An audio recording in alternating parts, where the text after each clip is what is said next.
ચાલો, કેમ છો મિત્રો? મજામાં? તો હવે ફરી પાછું તમારું હાર્દિક સ્વાગત છે આ વિડિયો લેક્ચરની અંદર. એટલે કે વિડિયો લેક્ચર કેટલામો છે? 11મો છે. કેટલામો છે? 11મો છે. તો આપણે લાસ્ટમાં લગભગ કદાચ જો કંઈ ફેરફાર ન હોય તો આપણે લાસ્ટમાં 10મા લેક્ચરની અંદર અર્ધપારગમ્ય પડદા વિશે આપણે અભ્યાસ કર્યો. એના વિશે આપણે માહિતી મેળવી. તો હવે એના પછી આપણે સમજીએ મિત્રો કે અભિસરણ દબાણ એટલે શું. અભિસરણ દબાણ એટલે શું? આપણે આમ જોઈએ તો સમજી શકીએ કે અભિસરણ ઉપર જે લાગે દબાણ એને શું કહેવાય? અભિસરણ દબાણ કહેવાય. પરંતુ આપણે એ ખબર હોવી જોઈએ કે અભિસરણ એટલે શું, કોને કહેવાય અભિસરણ. તો આપણે સમજીએ મિત્રો કે જ્યારે કોઈ પણ દ્રાવક અને દ્રાવણ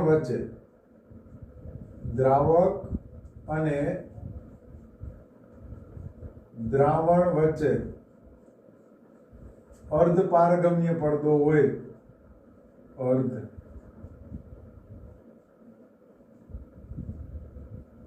અર્ધપારગમ્ય પડદો હોય તો આ પડદાનું કામ શું છે મિત્રો? આપણે આગળના લેક્ચરમાં જોયું કે આ પડદાનું કામ શું છે. તો કે જ્યારે ઓછી સાંદ્રતા વાળું જે પ્રવાહી છે એના જે ઘટકો છે, એના જે અણુઓ છે એને નીકળવા દઈએ અથવા તો આ કામ શું છે આ અર્ધપારગમ્ય પડદાનું? ધારો કે આપણે સમજ્યા હતા કે એક હું દ્રાવણ લઉં, મીઠાનું દ્રાવણ લઉં અને એક હું લઉં પાણી. આ બંને રહ્યા, આ બંનેને હું લઉં અને આ બંને વચ્ચે શું રાખું? અર્ધપારગમ્ય પડદો. તો આ અર્ધપારગમ્ય પડદાનું કામ શું છે મિત્રો? આપણે અગાઉ જોયું કે જે દ્રાવક છે એને નીકળવા દઈએ, દ્રાવ્યને નીકળવા દેતો નથી. અને આની બીજી વસ્તુ એ કહે છે કે આની અંદર જે ઘટકો છે એ ઓછી સાંદ્રતાવાળા. હવે ધારો કે આપણે એમ સમજીએ કે એક બાજુ હું લઉં ખાંડનું દ્રાવણ અને બીજી બાજુ લઉં ખાંડનું દ્રાવણ, પરંતુ આ એક દ્રાવણ કરતા આ જે બીજું દ્રાવણ છે એમાં ખાંડનું પ્રમાણ વધારે છે, એટલે એની સાંદ્રતા કેવી થશે? વધારે થશે. તો આવી પરિસ્થિતિ હોય ત્યારે આ અર્ધપારગમ્ય પડદો છે એનું કાર્ય કેવું? તો કે ઓછી સાંદ્રતા વાળું જે દ્રાવણ છે એની અંદરથી જે દ્રાવક છે એ ક્યાં જશે? તો કે વધારે સાંદ્રતા વાળા દ્રાવણની અંદર જશે. આ કામ છે કોનું? પડદાનું. તો આ જે ઓછી સાંદ્રતા વાળું જે દ્રાવણ છે એની અંદરથી જે દ્રાવકના અણુ છે એ ક્યાં ગયા? વધુ સાંદ્રતા વાળા દ્રાવણની અંદર ગયા. તો આ જે પ્રવાહ થાય ને એને શું કહેવાય? અભિસરણ કહેવાય. એને શું કહેવાય? અભિસરણ થયું કહેવાય. કે એની અંદર ઓછી સાંદ્રતા વાળા જે અણુઓ છે, જે ઘટકો છે એ ક્યાં જશે? આ અર્ધપારગમ્ય પડદાની અંદરથી પસાર થઈ, એની અંદરથી એના દ્રાવકો પસાર થઈ અને કઈ જગ્યાએ જશે? તો કે વધુ સાંદ્રતા વાળા દ્રાવણની અંદર જશે. તો આ જે પ્રક્રિયા થાય એને શું કહેવાય? મિત્રો? તો કે અભિસરણ થયું કહેવાય. કઈ રીતે? તો કે એની અંદર દ્રાવક અને એક દ્રાવણ લઈ લો. તો આ શું છે? હું પાણી લઈ લઉં અને હું પાણીનું શું લઈ લઉં? દ્રાવણ. ખાંડનું દ્રાવણ લઈ લઉં. શું લઈ લઉં? ખાંડનું દ્રાવણ. તો હવે મને કયો છે આમાં દ્રાવકના અણુ છે એ દ્રાવણ બાજુ જશે કે દ્રાવણના અણુ છે એ દ્રાવક બાજુ જશે? સાંદ્રતા કોની વધારે હશે? તો આમાં જેની સાંદ્રતા વધારે હોય, જેની સાંદ્રતા શેમાં વધારે હોય એની બાજુ દ્રાવકના અણુ જશે. આપણે એક મસ્ત એક્ઝામ્પલ, એક આકૃતિ દોરીને સમજીએ. ધારો કે આની અંદર હું આટલું દ્રાવક લઈ લઉં. શું લઈ લઉં? આની અંદર ધારો કે એટલામાં શું છે? દ્રાવક લઈ લઉં. શું લઈ લઉં? દ્રાવક. અહીંયા અને હવે આ પ્રકારનું પાત્ર લઈ લો.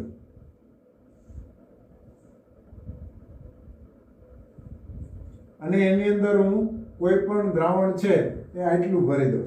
એની અંદર કોઈ પણ દ્રાવણ છે એ આટલું ભરી દઉં. આ શું છે? બ્લેક કલરનું એ દ્રાવણ છે. શું છે? દ્રાવણ ભરેલું છે. કેટલું? તો કે આ દ્રાવકની સપાટી જેટલું જ અત્યારે છે આમના. આ દ્રાવક છે, આ શું છે? દ્રાવણ છે. શું છે? દ્રાવણ. હવે મને કહો છે, ધારો કે આ શેનું દ્રાવણ છે? ખાંડનું દ્રાવણ છે. શેનું દ્રાવણ છે? ખાંડનું. અને આ ધારો કે શું છે? પાણી છે. પાણી છે. શું છે? પાણી. તો આમાં સાંદ્રતા કોની વધારે? તો કે ખાંડના દ્રાવણની. કોની વધારે છે? ખાંડના દ્રાવણની. અને અહીંયા હવે ધારો કે હું શું રાખી દઉં? અર્ધપારગમ્ય પડદો રાખી દઉં. શું રાખી દઉં?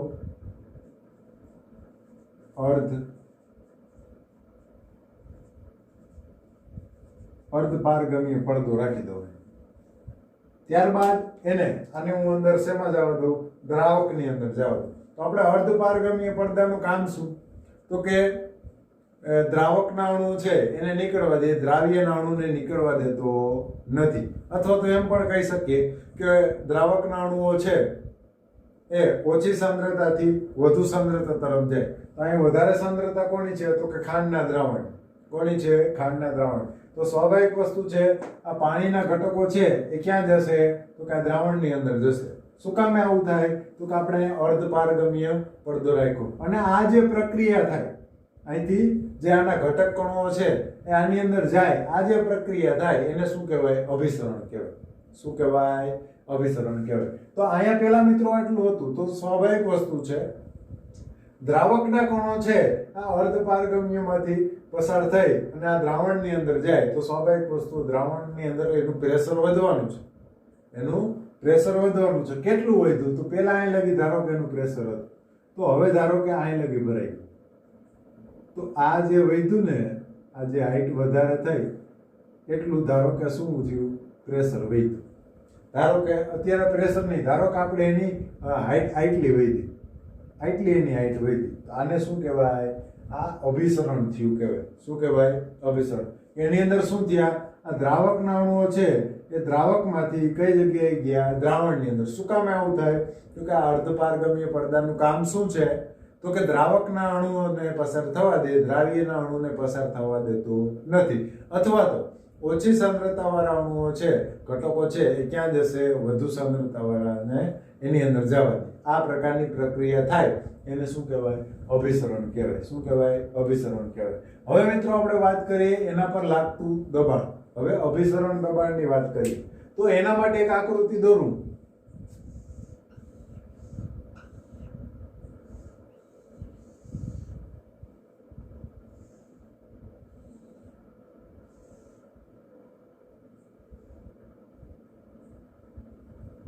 આ પ્રકારની ધારો કે આકૃતિ લઈ. અહીંયા મેં શું ભરેલું છે? દ્રાવક છે. આની અંદર શું છે? દ્રાવક. શું છે? દ્રાવક. અહીંયા ધારો કે શું ભરેલું છે? દ્રાવણ. શું ભરેલું છે? દ્રાવણ ભરેલું છે. કોઈ પણ અહીંયા એક દ્રાવણ ભરેલું છે, અહીંયા શું ભરેલું છે? દ્રાવક ભરેલું છે. અને આ બંને ઉપર પ્રેશર લાગે છે કંઈક. બંને ઉપર વાતાવરણનું પ્રેશર લાગતું હશે કે નહીં? ધારો કે આના ઉપર કેટલું લાગે? P જેટલું પ્રેશર લાગે. આના ઉપર એટલું લાગતું હશે કે નહીં? પ્રેશર વાતાવરણનું કેટલું પ્રેશર લાગે? P જેટલું લાગે. કેટલું પ્રેશર લાગશે? P જેટલું પ્રેશર લાગશે. સમજો. અહીંયા હવે હું એક આ અર્ધપારગમ્ય પડદો રાખી દઉં. અહીંયા આની વચ્ચે અર્ધપારગમ્ય હું પડદો રાખી દઉં તો મને કેવું છે? આમાં દ્રાવકના અણુ છે એ દ્રાવણમાં આવશે કે દ્રાવણના અણુઓ છે એ શેમાં જશે? દ્રાવકમાં જશે. શેમાં જશે? દ્રાવકમાં. તો મને કેવું છે? આમાં શું થશે? તો કે દ્રાવણના અણુ શેમાં આવશે? દ્રાવકના અણુ શેમાં આવશે? દ્રાવણમાં આવશે. શું કામ આવું થાય? તો કે આપણે અહીંયા અર્ધપારગમ્ય પડદો રાખ્યો અને એનું કામ શું? તો કે દ્રાવકના અણુને જવા દે, દ્રાવ્યના અણુને જવા દેતું નથી. અને એમાં પણ ઓછી સાંદ્રતાવાળા ઘટકો છે એ ક્યાં જશે? વધારે સાંદ્રતાવાળા દ્રાવણની અંદર જશે. તો સ્વાભાવિક વસ્તુ છે મિત્રો, આ દ્રાવકના અણુઓ છે આમાંથી પસાર થશે. દ્રાવકના અણુ આમાંથી પસાર થઈ અને શેમાં આવશે? આ દ્રાવણની અંદર આવશે. શેમાં આવશે? દ્રાવણની અંદર. તો પહેલા જોજો મિત્રો, બંને ઉપર અત્યારે વાતાવરણનું પ્રેશર લાગે. કેટલું લાગે? ધારો કે P દબાણ જેટલું અત્યારે પ્રેશર લાગે વાતાવરણ. કેટલું લાગશે? વાતાવરણનું લાગશે. કેમ કે આ બંનેનું અત્યારે કદ કેવું છે? સમાન છે. દ્રાવક અને દ્રાવણનું કદ સમાન છે. ત્યારબાદ મેં અર્ધપારગમ્ય પડદો રાખ્યો. તો આ દ્રાવકના અણુઓ છે એ ક્યાં આવશે? દ્રાવણની અંદર આવશે. ક્યાં આવશે? દ્રાવણની અંદર. શું કામ? તો કે ઓછી સાંદ્રતામાંથી ક્યાં આવશે? વધારે. તો સ્વાભાવિક વસ્તુ અહીંયા મિત્રો વધશે. આ દ્રાવણ છે એ વધશે. દ્રાવણ વધશે તો અહીંયા પ્રેશર છે એ ઉપરની તરફ લાગશે કે નહીં? ઉપરની તરફ પ્રેશર લાગશે. ઉપરની તરફ પ્રેશર લાગશે. તો અહીંથી આ પ્રેશરમાં કેટલો થાય? વધારો થાય. શું થાય? વધારો. શું થશે? વધારો. શું થશે? સમજો. પ્રેશરમાં શું થાય? વધારો થાય. અહીંયા કેટલો વધારો થાય? ધારો કે પાઈ જેટલો વધારો થયો. કે આમાં વધારો કેમ થયો? પ્રેશરમાં વધારો કેમ થયો? વધારો નહીં, પરંતુ પહેલા આ બંનેનું ધારો કે આટલું પ્રેશર છે. આટલું પ્રેશર છે. રેડી? તો ઉપરથી આટલું પ્રેશર લાગે. ધારો કે PP જેટલું બંનેમાં અત્યારે વાતાવરણનું 1 bar જેટલું પ્રેશર લાગે. પ્રેશર લાગે. પછી આ રાસાયણિક પ્રક્રિયા, આ અભિસરણ ચાલુ થાય. આ અભિસરણ ચાલુ થાય એટલે સ્વાભાવિક વસ્તુ છે અહીંયા મિત્રો એના કદમાં વધારો થશે. શું થશે? કદમાં વધારો થશે. શું થશે? વધારો થશે. તો સ્વાભાવિક વસ્તુ એના પ્રેશરમાં શું થાય? ઘટાડો થાય. આવું આપણે ધોરણ 11 ની અંદર શીખી ગયા. P proportional 1/V. એના કદમાં વધારો થાય. કેમ કે આના અણુ આની અંદર આવશે તો આના કદમાં વધારો થાય, આનું પ્રેશર ઘટશે. આનું પ્રેશર ઘટશે તો સ્વાભાવિક વસ્તુ અહીંથી આ જે શું કહેવાય કે જે વસ્તુ છે એના કદમાં શું થશે? વધારો થશે. ઓલું ઉપરથી પ્રેશર તો એટલું જ લાગતું હશે, પરંતુ આનું પ્રેશર આમાં એટલું લાગશે એટલે પ્રેશરમાં શું થાય? ઘટાડો થાય. શું થાય? ઘટાડો થાય. પરંતુ એના ઉપર ધારો કે હું એના ઉપર ધારો કે પાઈ જેટલું દબાણ આપું. એના ઉપર પાઈ જેટલું દબાણ આપું તો ફરી પાછું આ બંને દબાણ કેવું થઈ જાય? સેમ થઈ જાય. એના ઉપર હું જેટલો અહીંથી જાણું જેટલા કણો અંદર આવશે એ પ્રમાણે ઉપરથી હું પ્રેશર આપતો જાઉં. તો એક પરિસ્થિતિ એવી આવશે મિત્રો કે ઉપરથી હું એટલું પ્રેશર આપીશ કે આ જે દ્રાવકના અણુ છે એ દ્રાવણની અંદર આવી શકશે નહીં. કેમ કે જેટલા અણુ આવશે તો અહીંયા પ્રેશરમાં વધારો, પ્રેશરમાં શું કરશે? ઘટાડો કરશે. તો સામેથી ઉપરથી એટલું પ્રેશર આપું, એટલું હું પ્રેશર ઉપરથી આપું તો સ્વાભાવિક વસ્તુ આ પ્રક્રિયા બંધ થઈ ગઈ. આ પ્રક્રિયા બંધ થઈ જાય. અહીંથી આ જે દ્રાવકના અણુઓ છે એ દ્રાવણની અંદર આવતા બંધ થઈ જાય. તો આ જ્યારે મારે આ પ્રક્રિયા બંધ કરવી હોય ત્યાં સુધીમાં મારે કેટલું પ્રેશર ઉપરથી વધારાનું આપવું પડ્યું? જો વાતાવરણનું 1 bar દબાણ જેટલું પ્રેશર તો લાગે જ છે, એટલું તો બંનેમાં લાગતું જ હશે. પરંતુ અહીંયા અભિસરણની પ્રક્રિયા થાય તો દ્રાવકના અણુઓ શેમાં આવશે? દ્રાવણની અંદર આવશે. તો આ જે કન્ટેનર છે એ ઉપર જશે. ઉપર જાય તો ઉપરથી હું ફરી પાછું એટલું પ્રેશર આપું કે એને ઉપર ધક્કો મારવા દેતું નથી. નહીં ક્યારે વસ્તુ શક્ય છે? તો કે અહીંથી કણ આવતા બંધ થઈ જાય ત્યારે. કણ આવતા બંધ થઈ જાય ત્યારે તો મારે કેટલું વધારાનું પ્રેશર આપવું પડ્યું ઉપરથી? કેટલું વધારાનું પ્રેશર આપવું પડ્યું કે જેથી આ કણો આવતા બંધ થઈ જાય? તો આ જે વધારાનું પ્રેશર આપવું પડ્યું એને શું કહેવાય? અભિસરણ દબાણ કહેવાય. શું કહેવાય? અભિસરણ દબાણ. તો કે આ જે મેં પાઈ જેટલું વધારાનું પ્રેશર આપ્યું એ પાઈનું કામ શું? તો કે આ જે અભિસરણની જે પ્રક્રિયા થાય ને પ્રક્રિયા બંધ કરવાનું કામ. શું કામ છે એનું? તો કે આ પ્રક્રિયા બંધ કરવાનું જે કામ છે એને શું કહેવાય? અભિસરણ દબાણ કહેવાય. જે આ ઓછી સાંદ્રતા વાળા જે ઘટકો છે એ વધુ સાંદ્રતા વાળા ઘટકોની અંદર આવતા હોય તો આ પ્રક્રિયાને સ્ટોપ કરવાની. કેના દ્વારા? તો કે ઉપરથી પ્રેશર આપી. તો કેટલું પ્રેશર આપવું? તો આ જે હું પ્રેશર આપું ને એને શું કહેવાય? અભિસરણ દબાણ કહેવાય. શું કહેવાય? એને અભિસરણ દબાણ કહેવાય. અને મિત્રો આપણે આગળ જોયું હતું કે આ જે આપણે વસ્તુનો અભ્યાસ કરીએ એ બધા ગુણધર્મો કેવા છે? તો કે સંખ્યાત્મક ગુણધર્મો છે. કેવા છે? સંખ્યાત્મક ગુણધર્મો છે કે આ એની સંખ્યા ઉપર આધાર રાખે છે, નહીં કે એના સ્વભાવ ઉપર આધાર રાખે. તો અહીંયા આ વસ્તુ છે કેટલું મારે પ્રેશર આપવું એ કેના ઉપર આધાર રાખશે? તો કે અહીંથી કેટલી એની સંખ્યા, કેટલા અણુ જે દ્રાવણની અંદર આવ્યા એના ઉપર આધાર રાખશે. એના ઉપર આધાર રાખશે તો કે એની સંખ્યા ઉપર, નહીં કે એના સ્વભાવ ઉપર આધાર રાખશે. રેડી? તો આ જે મેં વધારાનું મારે જેટલું પ્રેશર આપવું પડ્યું કેમ કે આ બંનેને સંતુલનમાં રાખવા માટે, બંનેનું કદ સમાન રાખવા માટે, જેટલું મારે વધારાનું પ્રેશર આપવું પડ્યું, તો આ જે પ્રક્રિયા બંધ કરવા માટે જે આ પ્રેશર આપવું પડ્યું, જે અભિસરણની જે પ્રક્રિયા છે એ બંધ કરવા માટે મારે જે પ્રેશર આપવું પડ્યું વધારાનું, એને શું કહેવાય? અભિસરણ દબાણ કહેવાય. શું કહેવાય એને? અભિસરણ દબાણ. અને ત્યારબાદ સમજો મિત્રો કે હવે ધારો કે હું એમ લઈ લઉં કે આ દ્રાવણ છે એ કેવું છે? મંદ દ્રાવણ છે. આ દ્રાવણ છે એ કેવું છે? મંદ દ્રાવણ છે. પરંતુ આ મંદ દ્રાવણ છે, પરંતુ મિત્રો દ્રાવક કરતા એની સાંદ્રતા વધારે છે. હવે હું દ્રાવણ લઉં એ કેવું લઉં? ધારો કે મંદ લઈ લઉં. કેવું લઈ લઉં? મંદ દ્રાવણ લઈ લઉં, પરંતુ દ્રાવક કરતા એની સાંદ્રતા વધારે હશે. તો દ્રાવકના અણુ છે આની અંદર તો આવશે, સ્વાભાવિક વસ્તુ. પરંતુ મારે ઉપરથી કેટલું પ્રેશર આપવું પડ્યું એ કેના ઉપર આધાર રાખશે? તો કે આ દ્રાવકના કેટલા અણુ આની અંદર આવ્યા એની સંખ્યા ઉપર આધાર રાખશે. શેના ઉપર આધાર રાખશે? એની સંખ્યા ઉપર. તો હું મંદ દ્રાવણ લઈ લઉં મિત્રો, તો એની અંદર દ્રાવ્ય પદાર્થ છે કેવો હશે? ખૂબ ઓછો હશે. કેવો હશે? ખૂબ ઓછો હશે. દ્રાવ્ય પદાર્થ કેવો હશે? ખૂબ ઓછો હશે. તો આના ઉપરથી હું કહી શકું મિત્રો, આના ઉપરથી હું કહી શકું કે આ અભિસરણ દબાણ છે, આ જે આ પાઈ છે, પાઈ, આ જે અભિસરણ દબાણ છે એ કોના ઉપર આધારિત છે? મોલારિટી ઉપર આધારિત છે. કોના ઉપર આધારિત છે? મોલારિટી ઉપર આધારિત છે. તો હવે મિત્રો હું આ રીતે લખી શકું કે અભિસરણ દબાણ છે, અભિસરણ દબાણ આપેલ તાપમાને, આપેલ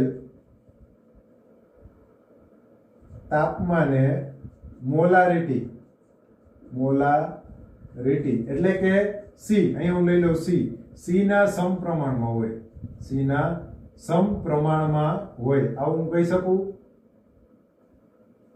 સમપ્રમાણમાં હોય આવું કહી શકું. એટલા માટે કહી શકું કે આપણે જે આ વસ્તુ થાય છે એ કેના ઉપર આધારિત છે? એની સંખ્યાના કણો ઉપર, કણોની સંખ્યા ઉપર આધારિત છે. એના ઉપરથી હું કહી શકું કે આનું જે અભિસરણ દબાણ ઉપરથી મારે જે વધારાનું જે પ્રેશર આપવું પડે છે, એ પ્રેશર છે એ આપેલ તાપમાને કોના સમપ્રમાણમાં હોય? તો કે મોલારિટીના સમપ્રમાણમાં હોય. કોના સમપ્રમાણમાં હોય? મોલારિટીના સમપ્રમાણમાં હોય. તો આ રીતે લખી શકું કે પાઈ પ્રોપોર્શનલ સી, પાઈ પ્રોપોર્શનલ સી ક્યારે? તો કે આપેલ તાપમાને. ક્યારે? તો કે આપેલ તાપમાને. હવે મારે પ્રોપોર્શનલ કાઢવું હોય, પ્રોપોર્શનલ કાઢવું હોય અને નવો સમપ્રમાણતા અચળાંક ઉમેરવો હોય, તો પાઈ બરાબર શું થશે? પાઈ બરાબર શું થશે? CRT. આર શું છે? તો કે અભિસરણ અચળાંક, અભિસરણ અચળાંક છે. શું છે? પાઈ બરાબર અભિસરણ અચળાંક છે. તો અહીંયા CRT પાઈ બરાબર સી. આ સી શું છે? તો કે મોલારિટી છે. શું છે? મોલારિટી. શું છે? મોલારિટી. તો મોલારિટીનું સૂત્ર શું હતું મિત્રો? યાદ કરો છે.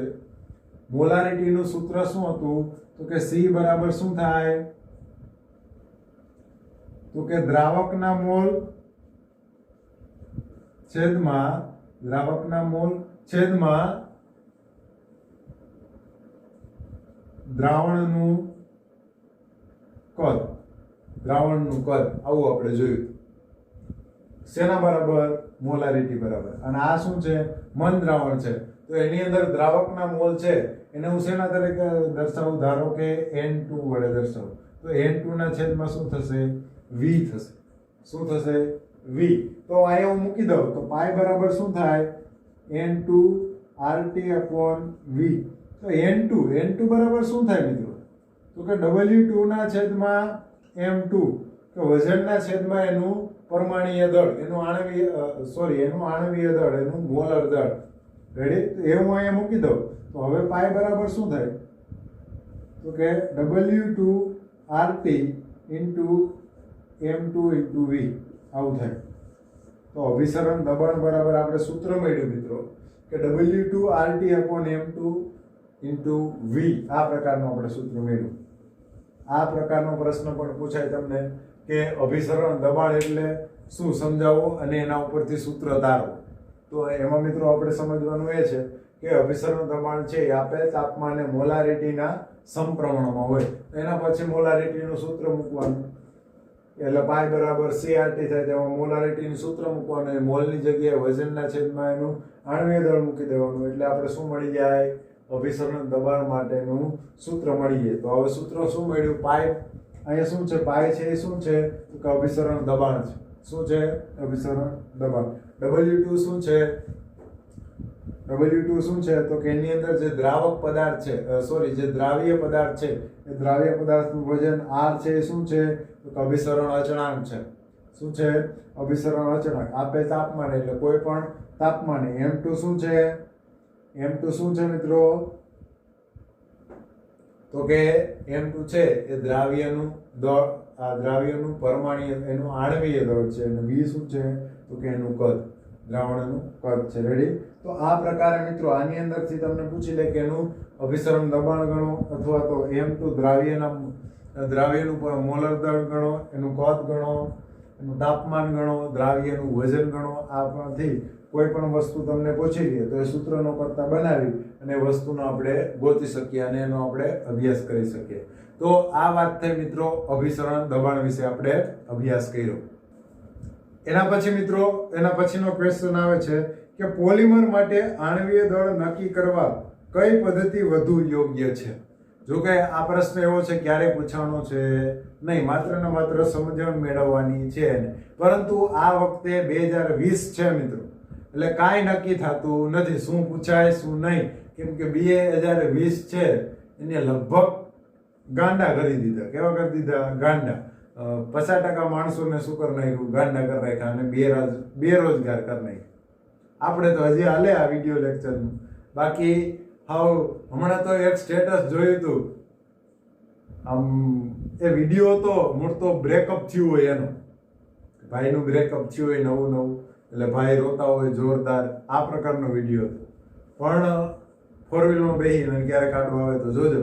પરંતુ આમાં અમુક એવા સ્ટેટસ મૂક્યા હતા, એ રોતો હોય, ધોમ એને પાણી પડતા હોય, પાછો આમ આજુબાજુ જોવે કે કોઈ જોતું નથી ને હું રોવે. છોકરાઓમાં જનરલી આ પ્રશ્ન હોય, રોતા તો હોય એ પણ ક્યારેક આહુડા પાડી લેતા હોય પણ કોઈને ખબર પડવા દે નહીં. તો આમ જોતો હોય કે ભાઈ કોઈ જોતું નથી ને આમ આહુડા લોહી લે અને આમ સારો એવો રોતો હોય, કેમ કે બ્રેકઅપ થયું એક પિક્ચરનું કાંઈક છે વિડીયો. તો એમાં એક જણાએ એવું લખ્યું હતું કે હવે મરાઈ ગયા આપણે, કેમ કે હમણાં માંડવીની મોસમ આવે એટલે ભાઈ રોવાનું ચાલુ કર્યું. એ કે પથારી ભરાઈ ગઈ. એ ક્યારે? તો કે આ લોકડાઉન થયું એમાં, તમે ઘેરે બેઠા એમાં. પણ એમાં આવા સ્ટેટસ મૂકવાની જરૂરિયાત છે નહીં. જોજો ક્યારે કાઢવા, અમુક લગભગ તો જોયેલું જ હશે. પણ આ તો આ પ્રકારના માણસો ને 2020માં તો શું જોયું ને એનું વર્ણન કરી શકાય એમ નથી. આપણે રૂબરૂ મળશું, મુલાકાત કરશું ત્યારે એની આપણે ફૂલ ચર્ચા કરશું. પહેલો લેક્ચર આપણે એમાં જ કાઢવાનો છે કે આજે 5-6 મહિનાનો જે ગાળો છે એમાં તમે શીખા હું ઘણું બધું શીખા. થોડુંક યાદ કરી રાખજો, આપણે એની ચર્ચા કરશું. અને આપણે શીખા હું અને ગુમાવ્યું કે આપણે નુકસાની શું ગઈ એના વિશે આપણે ચર્ચા કરશું પહેલા લેક્ચરમાં. ત્યારે આપણે જરીક જલસો કરી લેવું પહેલા લેક્ચરમાં, પછી આપણે ધીમે ધીમે આગળ વધશું. પરંતુ આ પ્રકારનું સ્ટેટસ હતું એટલે ઘડીક હું વિચારમાં પડી ગયો કે અને આવો બધો ખેતરે હાંકતા છે ભાઈને, એ આવું રોવા માંડ્યો અને કે માંડવીની મોહેમ આવી ગઈ, મરાઈ ગયા. હવે આ પ્રકારનું સ્ટેટસ હતું. પણ એવું કાંઈ હોય નહીં, આપણાથી જેટલું કામ થાય એટલું કરવા લાગે. બાકી કોઈ છે ધરાર કોઈને કામ કરાવતા હોય નહીં કે નહીં તું આ કર ને કર, તું પાથરા દે ને દે, તું ટ્રેક્ટર હાઈક નાખ. જો કે ટ્રેક્ટર તો આપણે હાંકવાની મજા, આપણે જોડીને ચડી જાય ટ્રેક્ટર, લાવો હું ઘર લઈ આવી દઉં. પરંતુ પાથરા દેવાનું, ભૂકો હારવાનું, આવું બધું કોઈને લગભગ ધરાર કરાવતા હોય નહીં. આપણાથી જેટલું થાય એટલી મદદ કરવાની હોય. પણ આવા સ્ટેટસ લગભગ એમાં મૂકવા પડે નહીં. મને જ્યાં સુધી મને અનુભવ છે ત્યાં સુધીની હું વાત કરું, લગભગ એવા સ્ટેટસ અમારે તો કોઈ દી મૂકવા પડ્યા નથી. પણ આ વસ્તુ છે મોજ શોખની વસ્તુ, કાંઈ વાંધો નહીં, મોજ શોખ કરાય એમ હું ના નથી પાડતો.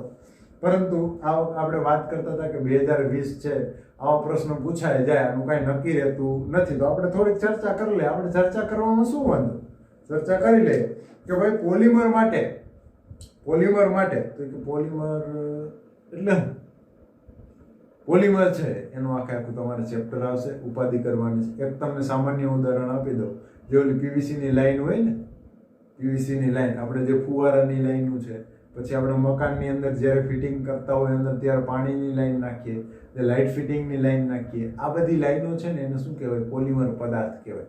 એને શું કહેવાય? પોલિમર પદાર્થ કહેવાય. તો આ પોલિમર માટે આ પ્રકારના પોલિમર હોય. હું તમને ઉદાહરણ આપું તો પોલિમર માટે આણ્વીય દળ નક્કી કરવા કઈ પદ્ધતિ વધુ યોગ્ય છે? કે એની અંદર આણ્વીય દળ નક્કી કરવા માટે આવા પોલિમરના જે પદાર્થો છે એની અંદર આણ્વીય દળ નક્કી કરવા માટે કઈ પદ્ધતિ વધારે ઉપયોગી છે? તો કે અભિસરણ દબાણ માટેની પદ્ધતિ છે એ પ્રોટીન, પોલિમર અને બીજા બૃહદ અણુઓના મોલર દળ નક્કી કરવા માટે ઉપયોગી છે. આ જે અભિસરણ દબાણની જે પદ્ધતિ છે એ પોલિમર, પ્રોટીન અને અમુક એવા બૃહદ અણુઓ છે એના મોલર દળ, અહીંયા મોલર દળને સૂત્રનો કરતા બનાવી અને એના મોલર દળ ગોતવા માટેની આ પદ્ધતિનો ઉપયોગ થાય છે. આ પદ્ધતિ અન્ય પદ્ધતિઓ કરતાં વધુ લાભદાયી છે કારણ કે ઓરડાના તાપમાનની આસપાસ દબાણનું માપન અને મોલારિટીને બદલે દ્રાવણની મોલાલિટીને બદલે દ્રાવણની મોલારિટીનો ઉપયોગ થાય. આ પદ્ધતિ છે બધા કરતાં વધારે લાભદાયી છે. શું કામે બધા કરતાં વધારે લાભદાયી છે? તો કે આ સામાન્ય ઓરડાના તાપમાને પ્રક્રિયા કરી શકાય, દબાણ માપી શકાય. અને બીજી વસ્તુ અહીંયા મોલાલિટીની જગ્યાએ કોનો ઉપયોગ થાય? મોલારિટીનો ઉપયોગ થાય. કોનો ઉપયોગ થાય? મોલારિટીનો ઉપયોગ થાય. એટલા માટે આ કેવી છે? વધારે લાભદાયી છે. કઈ? તો કે અભિસરણ દબાણ માટેની જે આ પદ્ધતિ છે એનો ઉપયોગ થાય છે. ત્યારબાદ શું કીધું કે પોલિમર પદાર્થોની દ્રાવ્યતા ઘણી ઓછી હોવાથી તેઓ મંદ દ્રાવણ બનાવે. પોલિમર છે એ પદાર્થોની અંદર દ્રાવ્યતા ઘણી ઓછી હોય એટલા માટે એ જે દ્રાવણ બનાવે છે કેવું બનાવે છે? મંદ દ્રાવણ બનાવે છે. આથી મંદ દ્રાવણો માટે અભિસરણ દબાણ પદ્ધતિથી પ્રાપ્ત અવલોકનનો સરવાળો નોંધી શકાય છે. કે આ મંદ દ્રાવણ હોવાથી આનું જે અભિસરણ દબાણ છે એની જે પદ્ધતિથી જે પ્રાપ્ત થાય, અવલોકન થાય એનો સરવાળો છે નોંધી શકાય. એના મૂલ્યો છે બધાના નોંધી શકાય. એનું આણ્વીય દળ, પરમાણ્વીય દળ આ બધું આપણે નોંધી શકીએ. પ્રોટીન જેવા જૈવિક અણુઓ કે જે ઊંચા તાપમાને સ્થિર ન હોવાથી, પ્રોટીન જેવા એવા જૈવિક અણુઓ કે જે ઊંચા તાપમાને પણ સ્થિર ન હોય તેમનું આણ્વીય દળ ઓરડાના તાપમાને કાર્ય કરતી અભિસરણ દબાણ પદ્ધતિ દ્વારા મેળવી શકાય. કે આ પદ્ધતિ દ્વારા એવી કોઈ અગ્રે આઇટમ હોય, એવું કોઈ પ્રોટીન હોય જે ઊંચા તાપમાને જ મળી શકે તો એના માટે જો હું આ પદ્ધતિ છે આ પદ્ધતિ દ્વારા હું એનું મોલર દળ છે એવા પ્રોટીન માટે ઓરડાના તાપમાને હું એનું મોલર દળ શોધી શકું. તો આ જગ્યાએ આ જે અભિસરણ દબાણની જે પદ્ધતિ છે એનો ઉપયોગ થાય છે. ત્યારબાદ આપણે જોઈએ સમ અભિસારી દ્રાવણો સમજાવો. કોને કહેવાય? સમ અભિસારી દ્રાવણ. તો અહીંયા મિત્રો આપણે શું લીધું હતું? અહીંયા દ્રાવણ લીધું હતું અને અહીં શું લીધું હતું? દ્રાવક લીધું હતું. શું લીધું હતું? દ્રાવક. તો અહીંયા અર્ધપારગમ્ય પડદો મૂક્યો તો આ દ્રાવકના અણુઓ છે એ ક્યાં આવતા હતા? દ્રાવણની અંદર આવતા. પરંતુ હવે આપણે જોઈએ સમ અભિસારી દ્રાવણ કોને કહેવાય? તો કે આપેલ તાપમાને સરખા અભિસરણ દબાણ ધરાવતા બે દ્રાવણોને શું કહેવાય? સમ અભિસારી દ્રાવણો કહેવાય. તો કે અહીંયા દ્રાવક લઉં એવું જ દ્રાવક જો અહીંયા જેવું દ્રાવણ લઉં એવું જ દ્રાવણ હું અહીંયા લઉં, આ બંને દ્રાવણ છે એની અંદર એની સાંદ્રતા સમાન હોય તો મિત્રો અહીં અભિસરણ થવાનું છે જ નહીં. તો બંનેની સાંદ્રતા કેવી છે? સમાન છે. તો આપણે જોયું તો શું કે ઓછી સાંદ્રતાથી ક્યાં આવશે? વધારે સાંદ્રતાની અંદર આવશે. પરંતુ આ બંનેની સાંદ્રતા સમાન છે તો અહીં અભિસરણ દબાણ, અભિસરણની પ્રક્રિયા થશે જ નહીં. તો આ બંને દ્રાવણોની સાંદ્રતા સમાન હોય એવી આ જે અભિસરણ છે એને કેવું કહેવાય? તો કે સમ અભિસારી દ્રાવણ કહેવામાં આવે છે. તો જો શું કીધું? તો કે આવા દ્રાવણો કે જ્યારે અર્ધપારગમ્ય પડદા વડે અલગ કરવામાં આવે છે ત્યારે તેમની વચ્ચે અભિસરણ થતું નથી. એટલે કે આના ઘટકો આની અંદર, આના ઘટકો આની અંદર એવું કઈ પ્રક્રિયા થતી નથી. ક્યારે? તો કે આ બંને દ્રાવણોની સાંદ્રતા કેવી હોય? સમાન હોય. તો જ્યારે આ બંને દ્રાવણોની સાંદ્રતા સમાન હોય તો આને કેવા પ્રકારનું દ્રાવણ કહેવાય? કેવા પ્રકારના દ્રાવણો કહેવાય? તો કે સમ અભિસારી દ્રાવણો કહેવામાં આવે છે. ઉદાહરણ તરીકે લોહીના કોષમાં રહેલા દ્રાવક સાથે સંકળાયેલું અભિસરણ દબાણ 0.9 વેટ બાય વોલ્યુમ NaCl ના ક્ષારીય દ્રાવણ સાથે સમ અભિસારી છે. કે આપણે શરીરની અંદર લોહીના કોષ અને 0.9 વેટ બાય વોલ્યુમ NaCl નું ક્ષારીય દ્રાવણ આ બંનેની સાંદ્રતા કેવી છે? સમાન છે. એટલા માટે ત્યાં અભિસરણની પ્રક્રિયા થશે નહીં. હવે એના પછી આપણે જોઈએ અતિ અભિસારી દ્રાવણ કોને કહેવાય? અતિ અભિસારી દ્રાવણ કોને કહેવાય? તો કે જે દ્રાવણનું અભિસરણ દબાણ વધુ હોય તે દ્રાવણને શું કહેવાય? ઓછા અભિસરણ દબાણ ધરાવતા દ્રાવણની સાપેક્ષે એને શું કહેવાય? અતિ અભિસારી દ્રાવણ કહેવાય. હવે અહીં સમજજો શું કીધું કે અહીંયા જે છે આની સાંદ્રતા કેવી છે? ખૂબ વધારે છે. કેવી છે? ખૂબ વધારે છે. આની સાંદ્રતા કેવી છે? ખૂબ ઓછી છે. તો હવે આ જે દ્રાવણો છે એને કેવા કહેવાય? અતિ અભિસારી દ્રાવણો કહેવાય. જો શું કીધું તો કે જે દ્રાવણનું અભિસરણ દબાણ વધુ હોય, તો કે અહીંથી જે મારે પ્રેશર આપવું પડે, અભિસરણ દબાણ મારે સમાન કરવા માટે જેનું પ્રેશર વધારે આપવું પડે, ક્યારે વધારે આપવું પડે? કે એની સાંદ્રતા વધારે હોય ત્યારે. એની સાંદ્રતા વધારે હોય ત્યારે. તો કે મારે જ્યારે અભિસરણ દબાણ છે એ ખૂબ વધારે આપવું પડતું હોય, તો આવા દ્રાવણને કેવું દ્રાવણ કહેવાય? તો કે અતિ અભિસારી દ્રાવણ કહેવામાં આવે. તો કે જે દ્રાવણનું અભિસરણ દબાણ વધુ હોય તે દ્રાવણને ઓછા અભિસરણ દબાણ ધરાવતા દ્રાવણની સાપેક્ષે શું કહેવાય? આની સાપેક્ષે આને શું કહેવાય? અતિ અભિસારી દ્રાવણ કહેવામાં આવે છે. ખબર પડે મિત્રો? સમજો, ખબર પડે કે નહીં? જેમાં મારે પ્રેશર વધારે આપવું પડતું, કે આ જે અભિસારી દ્રાવણ છે, અભિસરણ જે દબાણ છે કેવું હોય? વધારે. કોની સાપેક્ષે? તો કે આ દ્રાવણની સાપેક્ષે. તો આને શું કહેવાય? અતિ અભિસારી દ્રાવણ કહેવામાં આવે છે. ત્યારબાદ શું કીધું? અલ્પ અભિસારી દ્રાવણ, કે જે દ્રાવણનું અભિસરણ દબાણ ઓછું હોય તે દ્રાવણને શું કહેવાય? વધુ અભિસરણ દબાણ ધરાવતા દ્રાવણની સાપેક્ષે શું કહેવાય? અલ્પ અભિસારી દ્રાવણ કહેવાય. તો આપણે આ પરિસ્થિતિ જોઈ તો આને શું કહેતા હતા? તો કે અતિ અભિસારી દ્રાવણ કહેતા હતા. તો એની સાપેક્ષે આને શું કહેવાય? અલ્પ અભિસારી દ્રાવણ કહેવામાં આવે છે. આને શું કહેવામાં આવે છે? અલ્પ અભિસારી દ્રાવણ કહેવામાં આવે છે. તો આપણે 3 પ્રકારના અભિસરણ દબાણ જોયા. કયા? પેલું કયું? તો કે સમ અભિસારી દ્રાવણ, બીજું અતિ અભિસારી દ્રાવણ અને બીજું અલ્પ અભિસારી દ્રાવણ. રેડી? આ ત્રણેયનો આપણે અભ્યાસ કર્યો અને એને એક્ઝામ્પલ છે એની ચર્ચા કરી લેજો. ત્યારબાદ એનું જે એક્ઝામ્પલ આવે છે એની આપણે ચર્ચા કરીએ.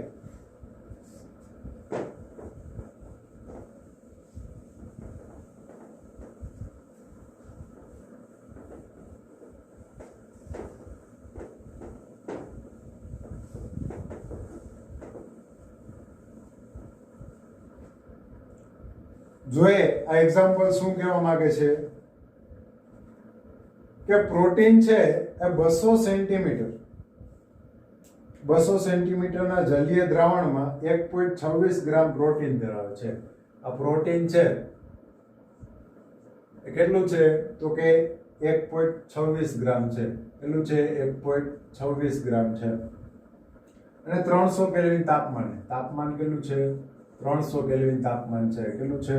300 કેલ્વિન તાપમાને આવા દ્રાવણનું અભિસરણ દબાણ, આ અભિસરણ દબાણ કેટલું છે? પાઈ. અભિસરણ દબાણ આપણે શું કહેતા હતા?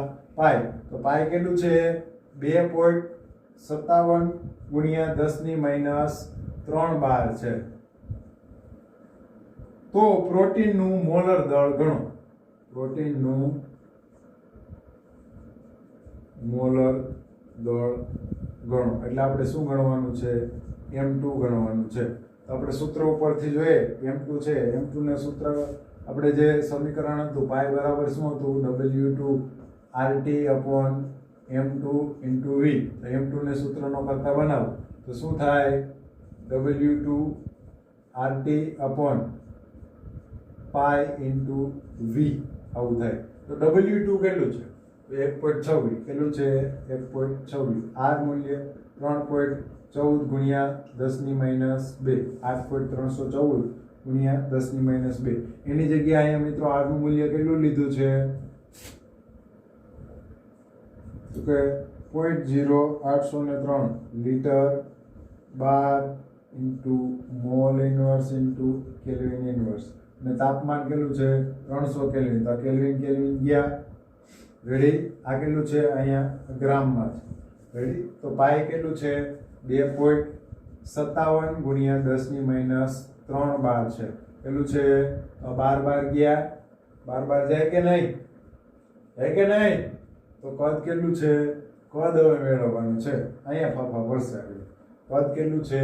અગાઉ જ કીધું છે મિત્રો કે પ્રોટીનનું 200 સેન્ટીમીટરનું જલીય સેન્ટીમીટર ઘન. તો કદ છે કેટલું આપ્યું?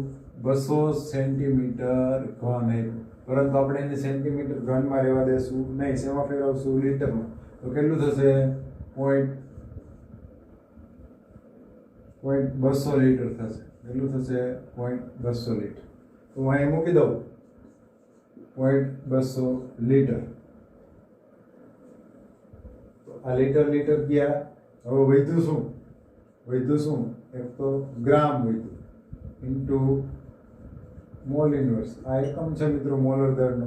આની ગણતરી કરશો તો કેટલો જવાબ આવશે? 61.022 ગ્રામ ઇન્ટુ મોલ ઇન્વર્સ આવશે. રેડી? M2 મળી ગયું. પ્રોટીનનું મોલર દર મળી ગયું. ખાલી માત્ર ને માત્ર સૂત્રની અંદર કિંમત મૂકવાની છે અને સેન્ટીમીટરમાંથી શેમાં ફેરવવાના છે? લીટરમાં. જો આ ફેરવતા ન આવડતા હોય તો ધોરણ 11 નું પહેલું ચેપ્ટર જોઈ લેજો. ધોરણ 11 નું પહેલું ચેપ્ટર જોઈ લેજો. તો આ મિત્રો એના પછી જેનું એક્ઝામ્પલ હતું, ખૂબ સરળ એક્ઝામ્પલ છે, કાંઈ છે નહીં. માત્ર ને માત્ર આ સૂત્રનો ઉપયોગ કરી આપણે આ એક્ઝામ્પલનો અભ્યાસ કરવાનો હતો. રેડી? તો આ વાત થઈ મિત્રો એના એક્ઝામ્પલ વિશેની. તો આજના લેક્ચરમાં એટલે કે લેક્ચર નંબર 11 ની અંદર આપણે આટલું રાખીએ. બાકીનું હવે નેક્સ્ટ લેક્ચરની અંદર આપણે અભ્યાસ કરશું. ત્યાં સુધી દરેક વિદ્યાર્થી મિત્રોને જય શ્રી કૃષ્ણ.